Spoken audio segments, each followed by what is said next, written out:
bien, je dirais, en quoi les TIC impactent d'une façon très lourde l'énergie primaire qui est consommée par le bâtiment.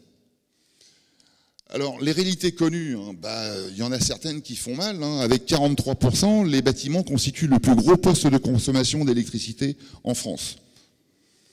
Suivant l'ADEME, les services TIC dans le tertiaire consomment en moyenne 75 kWh mètre carré par an.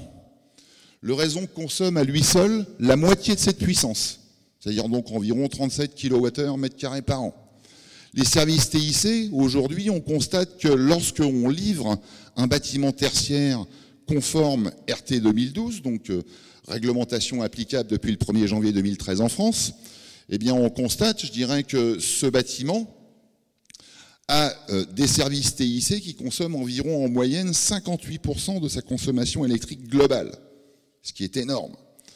Et enfin, donc, quand on convertit cela en énergie primaire, on se rend compte qu'on obtient une valeur qui est de l'ordre de 194 kWh équivalent primaire, à comparer au seuil maximal qui est imposé pour l'ensemble des systèmes du bâtiment. Donc quand je parle des systèmes du bâtiment, je parle bien entendu de son système de ventilation, de chauffage, de clim, les ascenseurs, les éclairages, etc.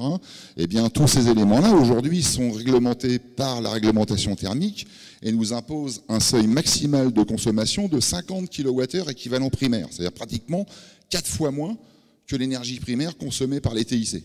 Autre réalité connue, ce sont les consommations que l'on enregistre. Donc, comme vous le voyez ici à gauche, on est sur des consommations moyennes actuelles qui sont de l'ordre de 190 kWh équivalent primaire mètre carré par an pour le logement. Et en ce qui concerne donc l'activité professionnelle, nous sommes à 417 kWh équivalent primaire mètre carré par an. Bien entendu, les bâtiments sont aujourd'hui identifiés comme étant la première source d'émissions de CO2, avec pratiquement, comme vous le voyez, les 2/3 des émissions globales européennes. Donc là encore, il n'est pas difficile d'identifier la cible si l'on veut faire quelque chose, je dirais, en termes d'écologie. Ensuite, autre réalité moins connue, c'est la pénurie du cuivre. Il faut savoir que depuis donc 2012, l'ONU nous a annoncé que avec le rythme actuel de consommation du cuivre, en se basant sur la réserve de cuivre connue au niveau mondial, nous avons en tout et pour tout 38 ans de réserve de cuivre. Donc 38 ans, c'est demain.